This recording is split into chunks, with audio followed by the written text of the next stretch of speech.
ez da inor bazterrean ortea. Alderantzi, euskaraz hitz egitea gure kultura eta gure hizkuntzaren atak zabaltzen dizkigu. Eta bestela, itxi.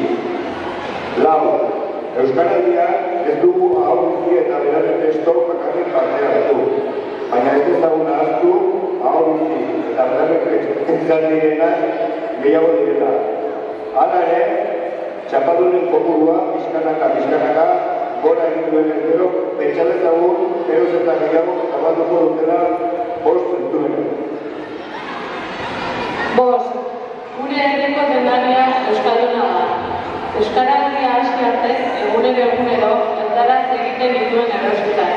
Erdalduna zelakoaz. Baina horrek, beste mina eman dit, ark ere nintaz gauza bera pentsatzen zuela ohartzea. 6. Botere harremanik lotura zuzena dute gure hizkuntza erabilera. 11 egunotan nire erabiltzeak euskaraz agurtzen saiatu arren, ez naiz ausartu nagusia bere konfort egoera linguistikotik ateratzen. Euskarak goitik behera eta betik gora balio ez duen arren, ez die beste hizkuntzei aurpegi begiratuko. 7. Bakoitzak norbere hizkuntza bizitzeko eskubidea duenean, euskalduna euskara bizitzea ez da justizia hutsa, ez eta lesioa ere.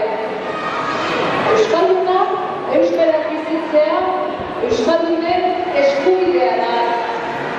Noiz jarriko da benetan praktikan eskubide simboliko hori? 8. Euskaldun deno, erderaz ere badakigu modu berberean jakin beharko lukeke erranduten euskaraz ere. Pentsa, zer desberdinak izateke gure lurra, herritar guztiak elebidun bizi izango baginean. 9. Beste behin ere, herritarrek saretzen jakin dugu. Herritik sortutako ekimen batek batu baitu. Eta herritarrek eta erakundek elkartuta ditugun izarra eta potentzialtasuna agerian geratu dira.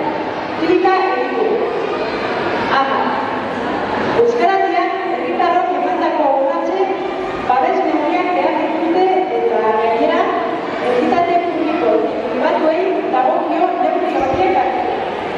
Instituzioen erantzukizuna da epe luze eta laburrean euskararen jakintza orokorra bermatzea. Baina horretarako lehentasuna eman beharko zaie hizkuntza politikei. Eta 11. Elkarlanean egonda euskaraldiaren lorpenen sekretua. Goi jarri herri plataforma, kooperatiba handi zein norbatako bakoitzari zor zaio bere ahalegina. Ikas dezagun etorkizun baterako ere aurrera egingo badugu guztion beharra izango dugula. Eta postaka, arnaz luzeko bidea da hau, eta bakoitzaren abiapuntutik aurrera pausoak ematen eta inertziak astintzen jarraitzea da helburua. Ez ahaztu euskarateko egunik garrantzitsuena 10